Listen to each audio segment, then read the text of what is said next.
आदरणीय सभापति जी, मैंने भी एक प्रार्थना की है और प्रार्थना तो कर सकते हैं और मैं तो करता रहता हूं।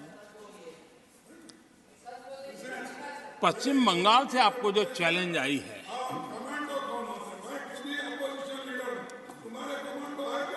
और पश्चिम बंगाल से चैलेंज आई है कि कांग्रेस 440 पार नहीं कर पाएगी, 40 पार नहीं कर पाएगी। मैं प्रार्थना करता हूं कि आप 40 बचा पाएं।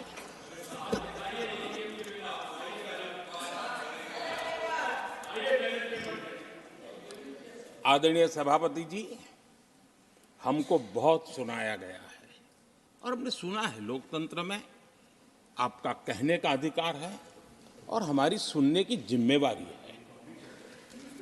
और आज जो भी बातें हुई हैं उसको मुझे देश के सामने रखनी चाहिए और इसलिए मैं प्रयास करूंगा। आदरणीय सभापति जी, ये जब सुनता हूं, उधर भी सुना इधर भी सुना, मेरा विश्वास पक्का हो गया है कि ये पार्टी सोच से भी आउटडेटेड हो गई है।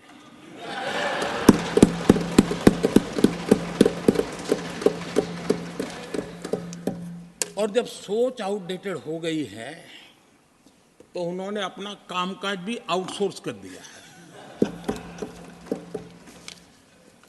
देखते ही देखते इतना बड़ा दल, इतने दशकों पर तक देश पर राज करने वाला दल, ऐसा पतन, ऐसी गिरावट, हमें खुशी नहीं हो रही है। हमारी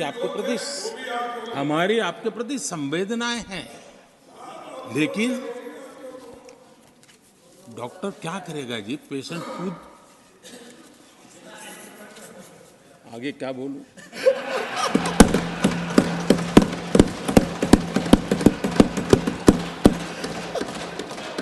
आदरणीय सभापति जी, ये बात सही है कि आज बहुत बड़ी बड़ी बातें होती हैं, सुनने की ताकत भी खो चुके हैं। लेकिन मैं तो देश के सामने बात रखने के लिए जरूर कहूंगा, जिस कांग्रेस ने सत्ता के लालच में सरेआम लोकतंत्र का गला घोंट दिया था, जिस कांग्रेस ने दर्जनों बार लोकतांत्रिक तरीके से चुन करके आई सरकारों को रातों रात भंग कर दी थी, बर्खास्त कर दिया, जिस कांग्रेस ने देश की संविधान लोकतंत्र की मर्यादाओं को जेल के सलाखों के पीछे बंद कर दिया था, जिस कांग्रेस ने अखबारों पर ताले लगाने तक की कोशिश की थी, आवाज, जो कांग्रेस देश को तोड़ने के नैरेटिव घड़ना का नया शौक उनको पैदा हुआ, इतना तोड़ा कम नहीं है, अब उत्तर दक्षिण को तोड़ने के लिए बयान दिए जा रहे हैं।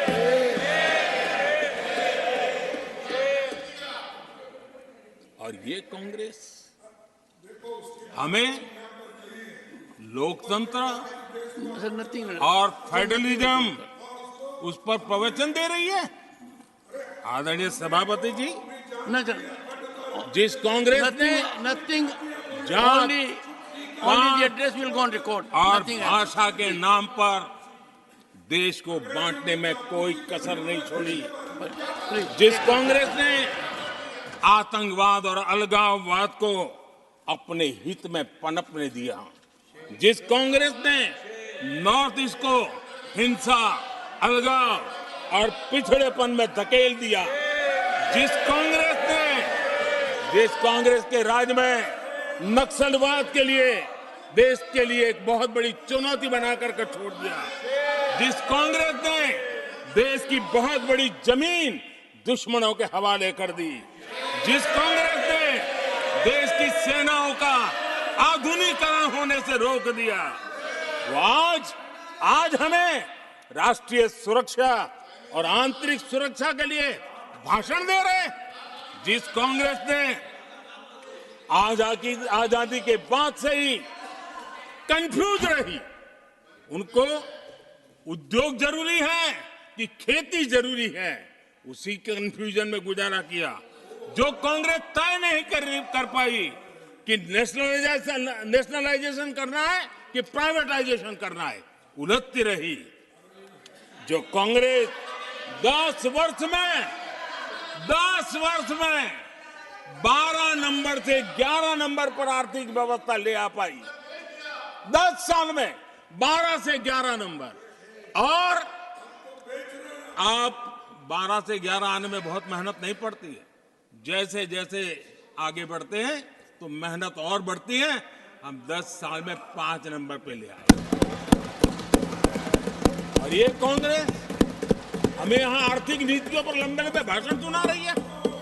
आदरणीय सभापति जी, जिस कांग्रेस ने ओबीसी को पूरी तरह आरक्षण नहीं दिया, जिसने सामान्य वर्ग के गरीबों को कभी आरक्षण नहीं दिया, जिसने बाबा साहब के बजाय बाबा साहब को भारत रत्न देने योग्य नहीं माना, अपने ही परिवार को भारत रत्न देते रहे, जिस कांग्रेस ने देश की गली सड़कों चौक चौराहे पर अपने ही परिवार के नाम के पाठ जड़ दिए हैं, वो हमें उपदेश दे रहे हैं। वो हमें सामाजिक न्याय के पाठ पढ़ा रहे हैं। आदरणीय सभापति जी, जिस कांग्रेस के